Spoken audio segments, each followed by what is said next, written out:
రాజధాని కొట్టుకుపోయింది.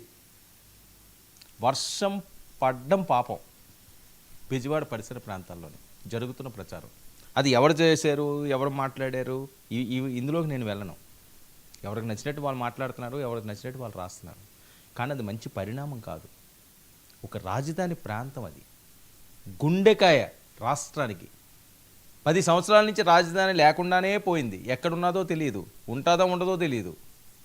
సో ఈ పరిస్థితుల్లో ఒక రాజధాని అని చెప్పి మళ్ళీ దాన్ని ఏదో బిల్డింగ్లు కట్టో వేరే రకంగానో దాన్ని అభివృద్ధి చేయాలని చెప్పి ఈ ప్రభుత్వం ఆలోచిస్తున్నది. ఓకే, జగన్మోహన్ రెడ్డి గారి టైంలో 3 రాజధానులు అన్నారు. 3 రాజధానిని ఆయన అభివృద్ధి చేసి ఆయన అనుకున్నట్టుగానే పోనీ ఎగ్జిక్యూటివ్ క్యాపిటల్ విశాఖలో పెట్టా ఏదోటి చేయాలి కదా. ఎవరో ఏం చేయలేదు. ఆ విజువల్స్ అవి కూడా వేస్తారు. ఆ బెజవాడ ఏవేవో గ్రాఫిక్ విజువల్స్ చూపిస్తున్నారు. అది గ్రాఫిక్ అంటారు, అంటారు. ఏది నిజమో ఏది అబద్ధమో తెలియని పరిస్థితి. అక్కడ ప్రజలు మాత్రం ఏమీ లేదు, మామూలుగానే ఉన్నది. హైదరాబాద్లో వర్షం పడితే ట్రాఫిక్ జామ్ అవుతా, కార్లు మునగట్లేదా, అలాగే అక్కడ ఏమన్నా చిన్న ఏమన్నా బిల్డింగ్లు మునుగుతాయి. దాని గురించి మొత్తం రాజధాని అంతటినీ కూడా విష ప్రచారం చేయడం తగదు అని. బుడమేర పొంగిందంటారు, కృష్ణానది గేట్లు ఎత్తేసారంటారు, వరద ముంచుకొచ్చేస్తున్నది అంటారు. ఇంకా రాజధాని ఇంకేముంది, వరల్డ్ బ్యాంక్ అసలు మీకు రూపాయేమో ఈ రాజధాని కోసమని అంటున్నారట అని ప్రచారాలు జరుగుతున్న ప్రచారాలు. సో దీని మీద ఆంధ్రప్రదేశ్ ప్రభుత్వం, కూటమి ప్రభుత్వం చాలా సీరియస్గా ఉంది. కాంప్రమైజ్ అవ్వమంటున్నారు ఇలాంటి వాటి మీద. కొన్ని కేసులు కూడా పెడుతున్నారు మీడియాల మీద కూడా. ఎవరైనా తప్పుడు ప్రచారం చేస్తే వాళ్ళ మీద కేసులు కూడా పెట్టడానికి మేము వెనకాడమంటున్నారు. ఆల్రెడీ కేసులు కూడా ఫైల్ అయినాయి. వాస్తవాలుగా చెప్పే ప్రయత్నం ఎవరు చేసినా సరే దాన్ని మనం అప్రిషియేట్ చేయాలి. లేని దాన్ని ఉన్నదన్నట్టుగా చేసి, రాష్ట్రానికి సంబంధించిన అంశం అండి అది. ఒక ప్రాంతానికో ఒక వ్యక్తికో సంబంధించిన అంశం కాదు, మన కుటుంబ అంశం కాదు. మనకు నచ్చినట్టు నోటుకొచ్చినట్టు మాట్లాడడానికి కొన్ని కోట్ల మందికి ఆశాదీపం రాజధాని అనే ప్రాంతం. ఈ ప్రపంచ దేశాలన్నీ కూడా ఈరోజు ఆంధ్రప్రదేశ్ రాజధాని ఏంటని చెప్పి ఇండియా మ్యాప్లో చూస్తే మ్యాప్లో కనిపించిన పరిస్థితి. ఎవరికి నచ్చినట్టు వాళ్ళు బాధ్యతారహితంగా మాట్లాడుతుంటే ఇంకేం చెప్పాలి?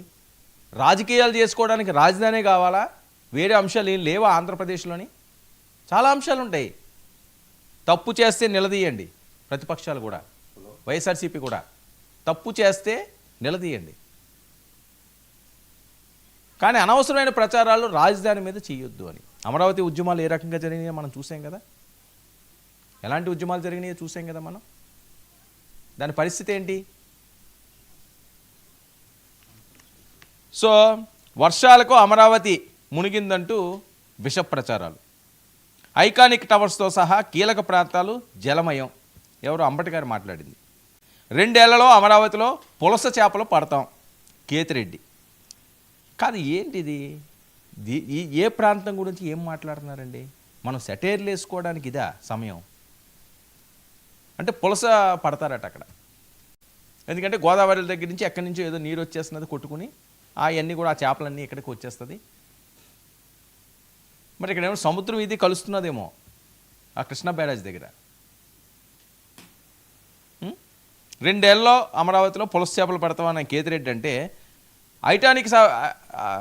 ఐకానిక్ టవర్స్తో పాటుగా అన్నీ మునిగిపోయినాయట అని ఈయన మాట్లాడతాడు. మరి దీని మీద ప్రభుత్వం ఏ చర్యలు తీసుకోబోతుంది? వీటికి ఫుల్ స్టాప్ ఉందా లేదా? ఎంతకాలం ఎన్నేళ్ళు ఈ రకమైన విష ప్రచారాలు చేస్తారు రాజధాని ప్రాంతం మీద? ప్రజలు చాలా సీరియస్గా ఉన్నారు. ఎవరు మాట్లాడినప్పటికీ కూడా, ఏ పార్టీ మాట్లాడినప్పటికీ కూడా బాధ్యతారహితంగా ఎవరు ప్రవర్తించినా ప్రజలు తగిన బుద్ధి చెప్పక మానదు. సెటైర్లు వేసుకోవడానికి అది మన ఇల్లు కాదు, అది ఒక మూవీ కాదండి. అమరావతి ఆంధ్రప్రదేశ్ గుండెకాయ రాజధాని. అది ఎవరికైనా సరే, మీకు అవనియండి, ఇంకోటి అవనియండి, అదే రాజధాని. ఇంకా అన్నిసార్లు మార్చే సీన్ లేదు కదా, అయిపోయింది. ఇంకా అది ఆ చరిత్ర అయిపోయింది. నిజంగా ప్రాబ్లం ఉన్నదనుకుంటే ప్రాబ్లం సొల్యూషన్ చెప్పండి, తప్పులేదు. నీరు వచ్చింది, నీరుని ఏ రకంగా బయటికి తోడాలి, లేకపోతే వేరే రకంగా ఏం చేయాలి, తప్పులేదు కదా, మాట్లాడాలి. దాని మీద మీరు మాట్లాడండి, మీ సూచనలు సలహాలు ఇవ్వండి. అంతేగాని మొత్తం పోయింది, బ్యారేజ్ అంతా కొట్టుకుపోయింది, ఇంకా అసలు బెజవాడ ఏమీ లేరు, మనుషులందరూ ఖాళీ చేసి పక్క రాష్ట్రాలకు పోతున్నారనే ప్రచారాలు చేయడం వెనుక ఏ కుట్ర కోణం దాగుద్ది. దీని మీద చాలా సీరియస్గా ఉండే ప్రయత్నం.